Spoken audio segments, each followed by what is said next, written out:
जब आप किसी ऐसे राज्य या कहीं ऐसे स्थान से आते हैं जो अति पिछड़ा है, जो गरीबी की चपेट में है, तो आपका पहला लक्ष्य क्या होता है? मुझे पूरा विश्वास है कि आप कहेंगे एक सेटल्ड जॉब, मतलब एक अच्छी तनख्वाह वाली नौकरी। लेकिन भारत माँ के एक बेटे ने इसके बदले चुना एक ऐसा काम जहां हर रोज हर कदम पर उसका वो काम बलिदान मांगता था, जहां आपके शौर्य और पराक्रम की कदम कदम पर अग्नि परीक्षा ली जाती थी। और इसे इत्तेफाक ही कहिए या कुछ और, वो वीर सपूत इस धरती पर आया भी तो एक देशभक्ति वाले दिन। जी हाँ, 26 जनवरी 1982 दक्षिण सिक्किम जिले की नामची तहसील एक माँ अपनी कोख से एक बब्बर शेर को जन्म देती है, जिसे नाम मिलता है संजोग छेत्री। संजोग के पिता का निधन जब वो बहुत छोटे थे तभी हो गया था, इसलिए उनका और उनकी बहन संगीता को संजोग के पिता के बड़े भाई ने गोद लिया था। जैसा कि हमने आपको बताया, उन्हें बचपन से ऐसा काम करना था जिसमें हर रोज वो मौत को मुंह चिढ़ा सके। उन्होंने अपनी मेहनत और लगन से मात्र 19 वर्ष की आयु में भारतीय सेना ज्वाइन कर ली। कुछ समय बाद उनका जोश और जज्बा देख उन्हें सेना के विशेष दल पैरा कमांडो के लिए चयनित किया गया। ये 9 पैरा SF फोर्स थी। इसमें एक से एक शूरवीर अपनी बहादुरी, अपने अदम्य साहस, शौर्य और पराक्रम का इतिहास लिए बैठे थे। संजोग छेत्री समझ चुके थे कि जिस राह पर वो चल पड़े हैं वो इतनी आसान होने वाली नहीं है। पैरा स्पेशल फोर्स, ऊपर से 9 पैरा SF, लेकिन छेत्री निश्चय कर चुके थे। यहां से निकलने के बाद संजोग छेत्री अब पैरा ट्रूपर या कहें पैरा कमांडो संजोग छेत्री बन चुके थे। संजोग की unit 9 para SF Jammu Kashmir में तब से ऑपरेटिव है जब से वहां आतंकवाद ने पनपना शुरू ही किया था। मतलब 1980 के आसपास से यूनिट आतंकियों के लिए वहां काल बनी हुई थी। ऐसे ही गर्मियों का एक आम दिन था। हर रोज की तरह संजोग और उनकी यूनिट तैयार थी किसी भी आतंकी विरोधी ऑपरेशन के लिए। तारीख थी 22 जून 2003। जगह राजौरी सेक्टर का सुरनकोट इलाका। इस इलाके को रेड जोन घोषित कर दिया गया था। आपको बता दें, रेड जोन मतलब ऐसी जगह जहां आतंकियों की तादाद काफी ज्यादा हो। 9 पैरा SF को दुश्मनों को न्यूट्रलाइज करने का आदेश मिला। संजोग और उनकी टीम ने इलाके में सर्च ऑपरेशन चलाया, लेकिन कोई फायदा नहीं हुआ। सुनसान जंगल। तभी अचानक गोलियों की तड़तड़ाहट वहां फैले सन्नाटे को खत्म कर देती है। ये आतंकी थे जो छुपकर जवानों पर अंधाधुंध फायरिंग कर रहे थे। 9 पैरा SF की टीम के जवान पेड़ों और पत्थरों की आड़ ले लेते हैं, लेकिन फायरिंग इतनी हैवी थी कि ज्यादा देर उनका ये कवर काम नहीं आता। फायरिंग की आक्रामकता का अंदाजा इस बात से लगाया जा सकता है कि जवान अपना सर तक नहीं उठा पा रहे थे।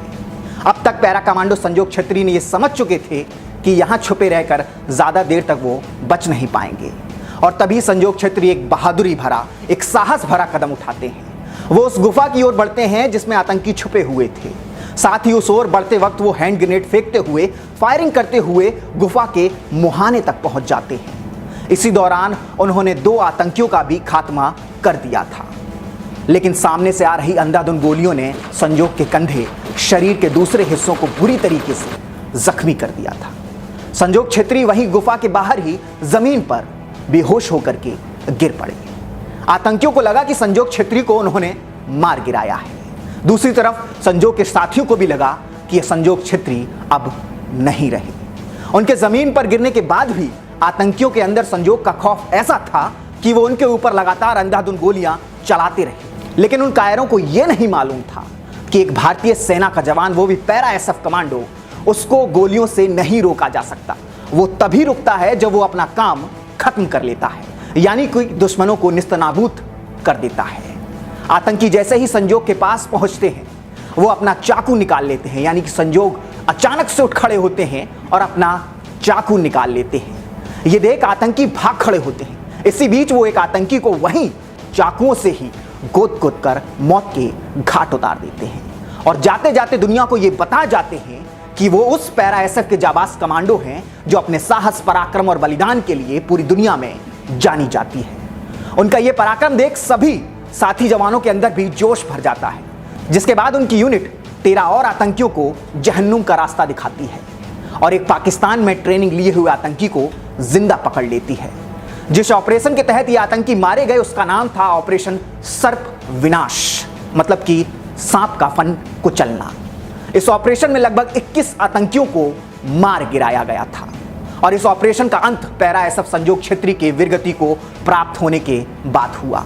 मरणोपरांत पैरा कमांडो संजोग छत्री को उनके अदम्य शौर्य और पराक्रम के लिए शांति काल के सबसे बड़े वीरता सम्मान अशोक चक्र से सम्मानित किया गया, जैसे उनकी बहन संगीता ने लिया। वाकई में भारत मां के इन वीर सपूतों की ही वजह से आज हम और आप आजादी का आनंद ले पाते हैं। लेकिन दुर्भाग्य ये है कि हमारे पास समय नहीं है इन वीरों की गाथाओं को अपने बच्चों को सुनाने का। यहां तक कि इन बहादुर वीर गाथाओं की कहीं पर भी इंटरनेट पर भी बहुत सीमित जानकारी इन वीरों की आपको मिलेगी। हम बॉलीवुड के नकली हीरोज को देखकर तो खूब ताली पीटते हैं, लेकिन इनकी शहादत पर एक आंसू तक हमसे नहीं बहाया जाता। गर्व करना तो छोड़ ही दीजिए साहब, लेकिन इन जवानों की खूबी पता है क्या है आपको? आपके लाख नजरअंदाजी के बाद भी ये अपने कर्तव्य को पूरी ईमानदारी से निभाते हैं। सर्दी, गर्मी, बरसात, दिन रात ये जवान भारत मां की रक्षा के लिए हर समय तैनात रहता है। शिवालिक जनरल भारत मां के वीर सपूत पैरा कमांडो संजोग छत्री को नमन करता है, और नमन करता है उन तमाम भारतीय सेना के जवानों को जो दिन रात हमारी सुरक्षा में तैनात हैं। ये भारतवर्ष आपके बलिदान का ताउम्र ऋणी रहेगा। जय हिंद, जय भारत। अगर आप ये वीडियो YouTube पर देख रहे हैं तो हमारे चैनल को सब्सक्राइब कर बेल आइकन दबाना ना भूलें। अगर आप हमारी वीडियो को Facebook पर देख रहे हैं तो हमारे पेज को फॉलो और लाइक करना ना भूलें।